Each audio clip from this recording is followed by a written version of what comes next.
Abike had been married to Adetunji for 9 years, blessed with 3 children, deeply in love.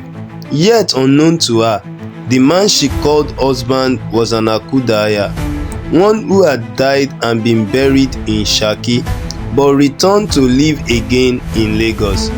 That was the end of her story, but every story has a beginning. Therefore, let us return to where the matter started, with a woman who loved God but was pressed by time, mocked by people, and weakened by loneliness. However, let us know in the comment section if you believe a dead and buried man can reappear and get married in another location. Abike was the kind of woman you would admire. She was tall, graceful, and carried herself with dignity. From her youth, she had been known as the church girl. She joined the choir early, prayed with the intercessors, and served at every revival meeting. People admired her devotion, but as she grew older, admiration turned to whispers.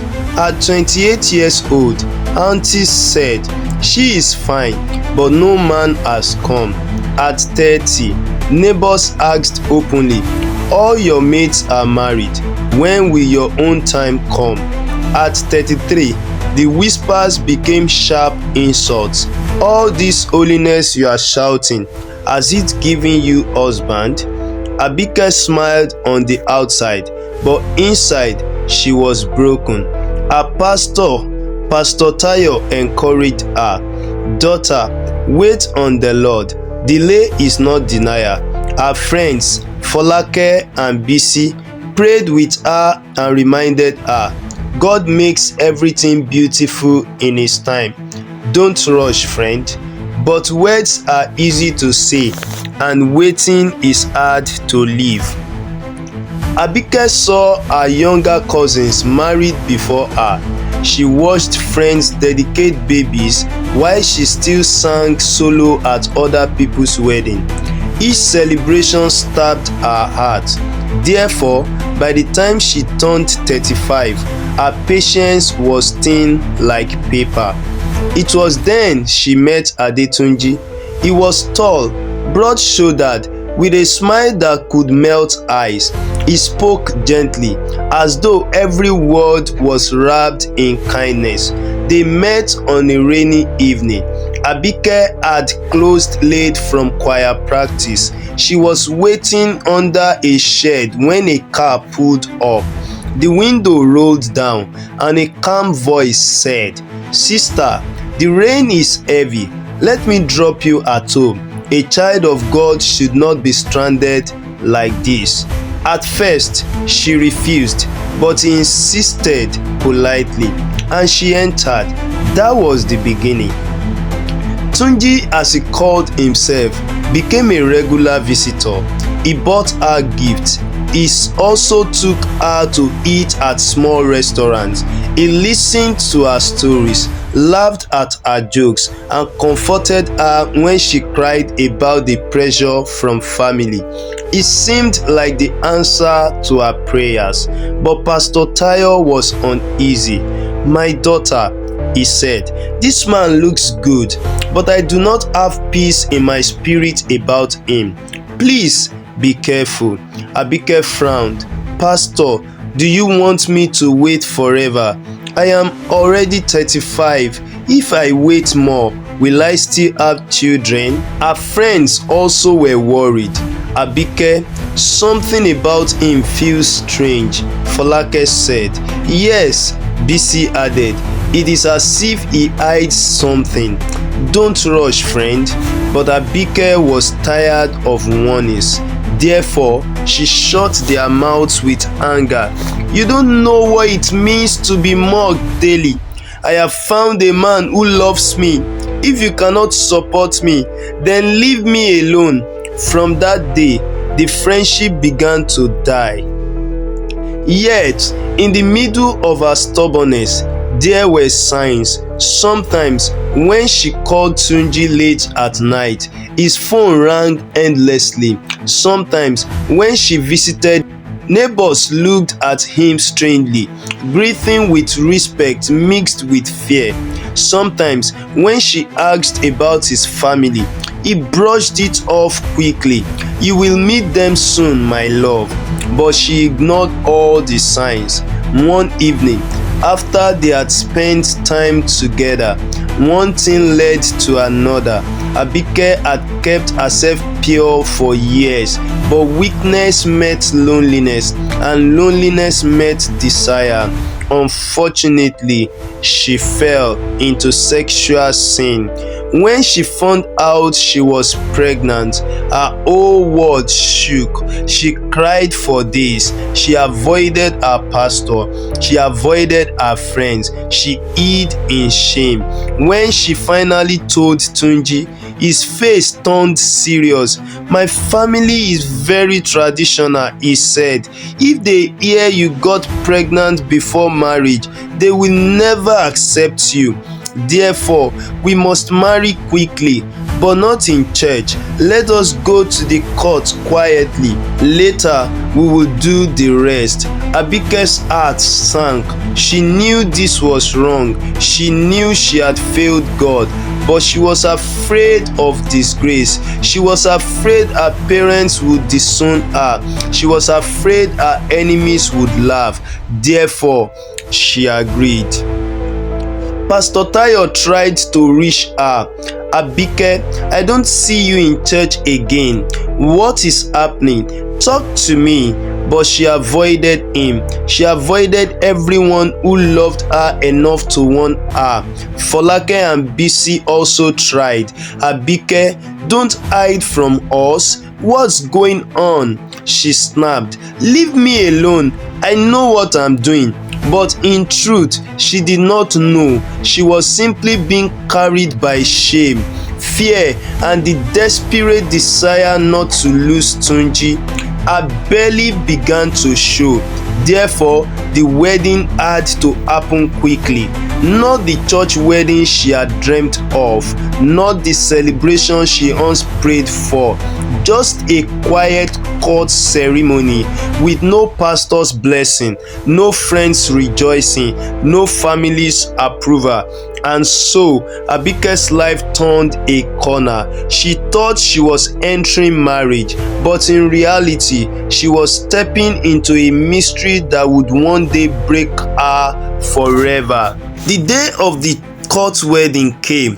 No choir singing, no friends dancing, no pastor praying, only a registrar reading papers, two witnesses who barely knew them, and the sound of pens crashing against paper. When it was done, Abike looked at the small ring on her finger and forced a smile. "This is not the marriage I dreamt of, but at least I am no longer single." She tried to comfort herself. When news reached her pastor, his heart broke. He called her one last time. "Abike, what have you done? Why did you go this far?" Her voice shook. "Pastor, I love him, and besides, I am already pregnant." Pastor Tayo sighed deeply. "You have chosen your path. Although I don't know where it will end, but I will keep praying for you." Therefore, their relationship faded into silence. Folake and Bisi also stopped trying. They loved her still, but she had pushed them far away. So Abike entered marriage without the blessing of the church and without the support of those who stood by her.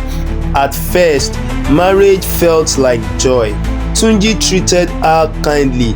He cooked sometimes, cleaned sometimes, and always smiled at her with warm eyes. When the babies came, he carried the child with tears of happiness. "This is our joy, Abike. God has remembered us." Abike's heart melted. She told herself that all her struggles were worth it. The second year passed, and another child came. Then the third. By then, neighbors began to respect her. Those who once mocked her now envied her. They pointed and whispered, Look at Abike, the woman who almost grew old in her father's house. See how children now surround her table." Abike smiled proudly. Maybe I was right. Maybe this is truly my testimony. But strange things began to happen afterward. Sometimes, when she woke in the night, she found Tunji staring into space, eyes open, yet not seeing. His body would be cold, like someone fresh from the rain. Sometimes, when the children played, they said things that shook her. Her eldest son once asked, "Mommy, why does daddy walk without sand, like he is floating?" Sometimes she asked Tunji about his family. His answer was always the same: "You will meet them soon, my love." She tried to push the thoughts away, but her heart was restless. One night, she had a dream. She saw herself standing in a graveyard. Among the tombstones, she saw one with the name Adetunji written clearly. She screamed in the dream and woke up sweating. The next morning, she told Tunji about the dream. He laughed softly, touched her cheek, and said, "Abike, why do you worry about useless dreams? Am I not alive? Do I not eat and sleep beside you every day? Please, don't let the devil disturb your peace." Therefore, she forced herself to laugh also. But inside, her heart was not settled. The children also noticed strange things. Her second son once whispered, "Mommy, daddy's hands are always cold, even in the sun." Her youngest daughter asked, "Mommy, why does daddy's shadow look different from ours?" Abike scolded them, "Don't speak nonsense about your father." But their words haunted her. Still, Tunji was a good husband in many ways. He never raised his hand against her. He provided food. He cared for the children. So, therefore, Abike convinced herself again, no marriage is perfect. Maybe I am just overthinking. After all, happiness is what matters. But deep down, her spirit was not at rest. Years rolled by. She now had 3 children. She was no longer the mugged spinster. She was a wife and a mother, respected in her community, but something was missing. She still had no connection with Tunji's family.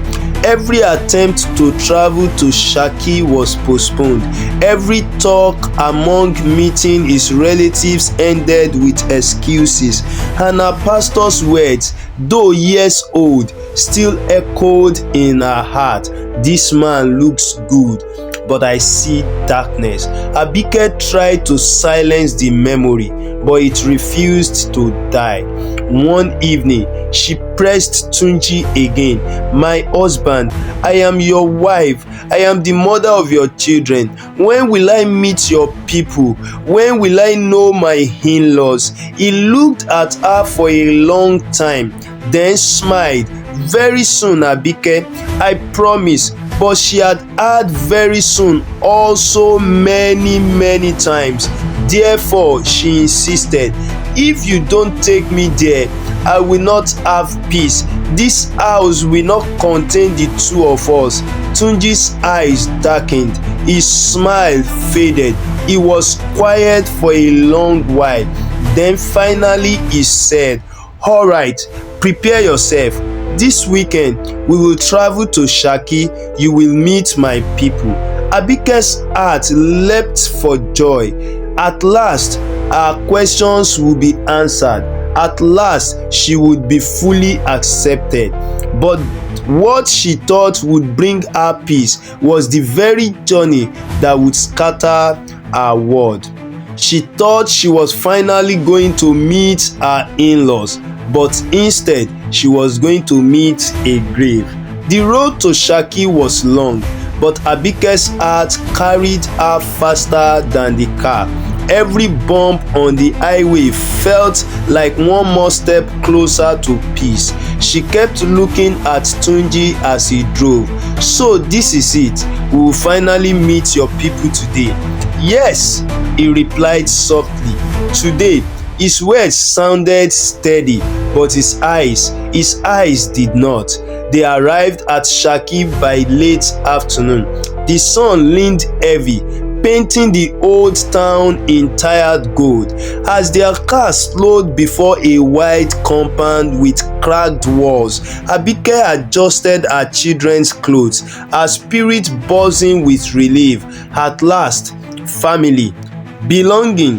But just as she reached for the door handle, Tunji raised his hand. "Wait," he said. "Let me quickly greet an old friend in the next house. You and the children should go inside. I will join you soon." It was a small request, but it didn't sit well in Abike's chest. Still, she nodded, gathered the children, and stepped down. At the gate, some elders sitting under a tree beckoned kindly. "Ẹ káàbọ̀," they said. "You are welcome. Enter, enter." Abike smiled nervously and led the children inside. But inside, the air shifted. The family members who sat in the open veranda looked up sharply. Their eyes narrowed, not in welcome, but in suspicion. "Yes, who are you?" an elderly woman asked, her wrapper tied tightly across her chest. Abike smiled, adjusting her tie. "I am your wife to Adetunji Olalekan.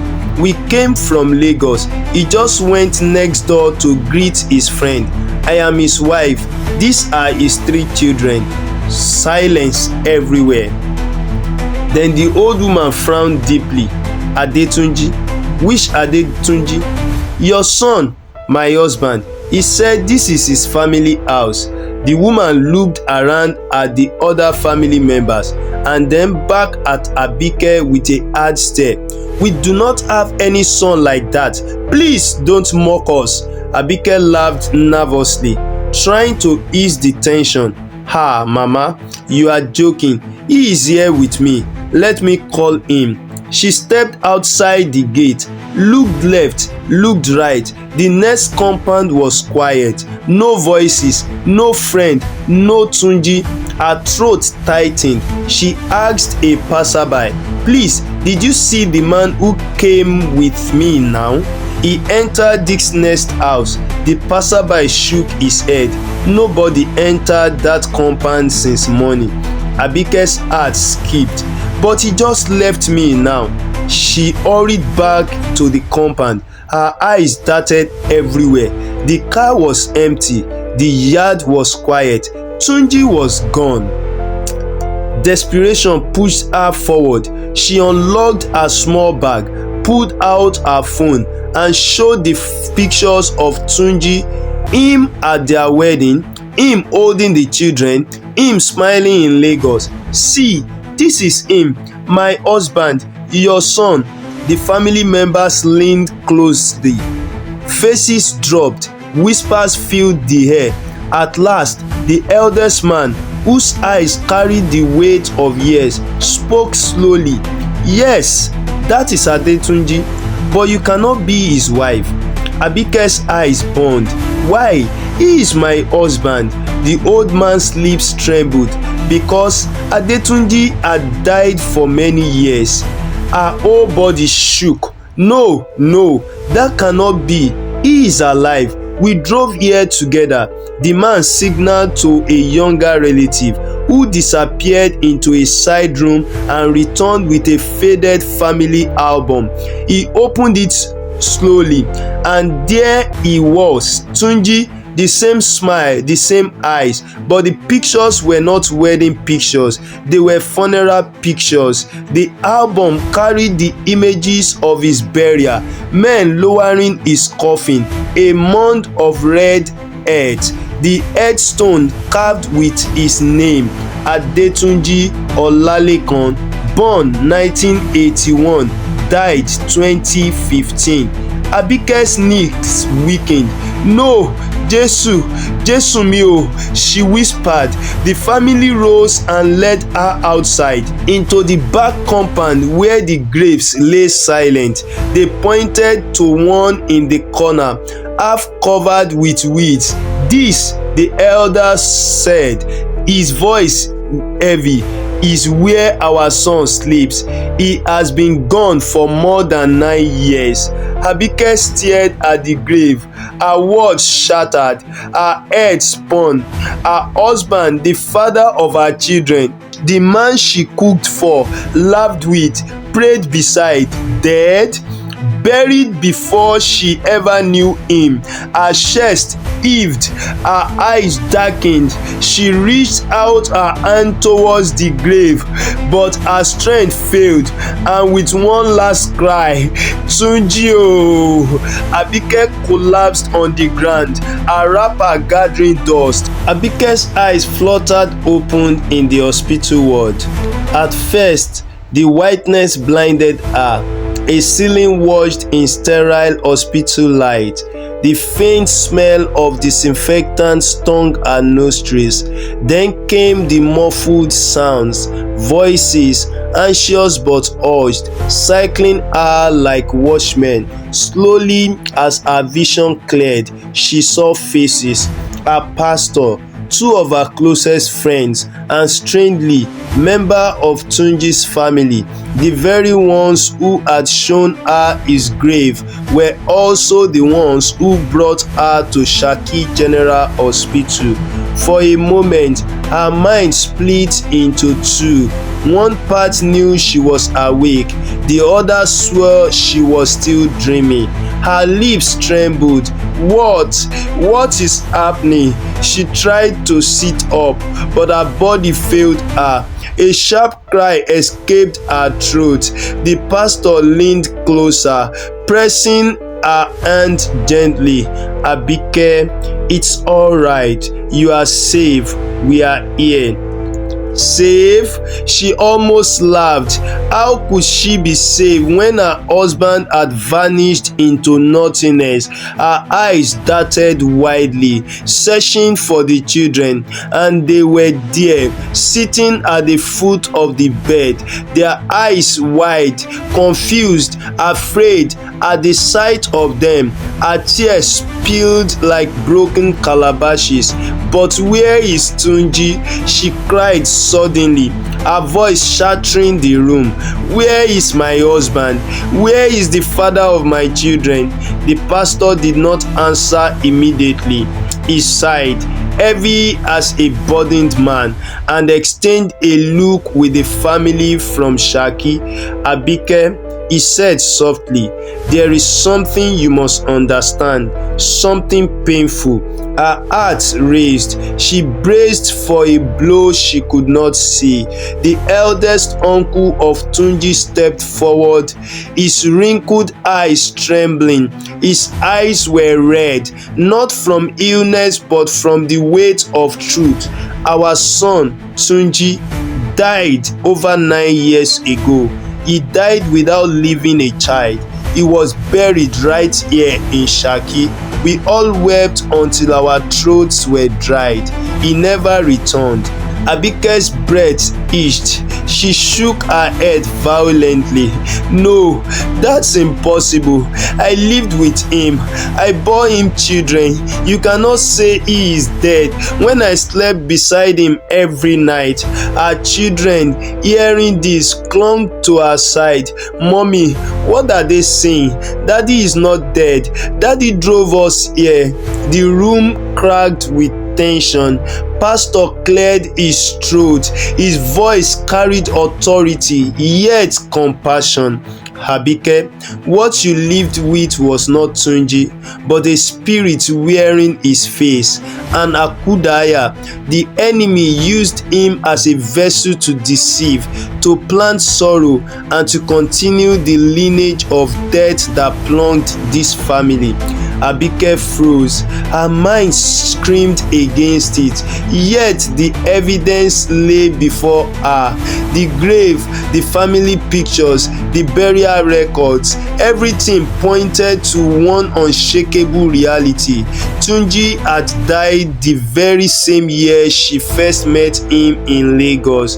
The uncle's voice quivered as he added, "In our family, it has always been hard to bear children. No one had ever been barren. Your husband, our son Tunji, was the only son of his mother. He died childless because he died at a tender age. That was why his mother's wailing never ceased until now. She was always crying that the family line would vanish into dust." He paused, then his eyes darkened. "But when you appeared with children, we were shocked. We thought maybe God had answered our cries through you." Abike screamed until her lungs burned. She clutched her head, shaking violently. "No, you are lying. You are all lying." Her pastor held her shoulders firmly. "Listen to me, Abike. The children are not of darkness. They are innocent, pure. God has preserved them. What the enemy meant for evil, God will surely turn it for good." Her soul glowed, but her body trembled as if an unseen wind blew through her bones. The pastor continued, his eyes firm on hers. "You and your children need deliverance, not because they are cursed, but because the enemy also took advantage of your delay and the pressure of marriage that was upon you to write your story in sorrow. We will not let that happen. We will stand in prayer. We will cut off every cord tying you to this spirit masquerading itself as Tunji. You will be free and your children will be free." Her lips quivered. She whispered faintly, "Pastor, please help me. Please, I know I disobeyed and disrespected you because of my marriage. I could no longer wait. I despised the dreams and the nudgings of the Spirit of God in me. My friends also warned me, but the pressure from the society blocked my ears." That whisper was not just a plea, it was a surrenderness. The family members wept softly. Their grief stirred anew. The children stared at their mother, then at the pastor, then back at their mother, also too young to grasp the weight of the moment. But just like that, the room grew silent, except for the beeping of the hospital machine by her side, because the truth had finally broken her world open. Tunji was gone. He had been gone all along. And from that day, Abike never saw Tunji again, not in dreams, not in shadow, not even in whispers, for the man she loved had been dead the exact number of years she had been married to him. Let us know what lesson you learned in the comment section, and also if you believe a dead and buried man can reappear and get married in another location. Kindly like, comment and share. Don't forget to subscribe and turn on the notification button so you can get our other exciting stories coming soon. God bless you. Amen.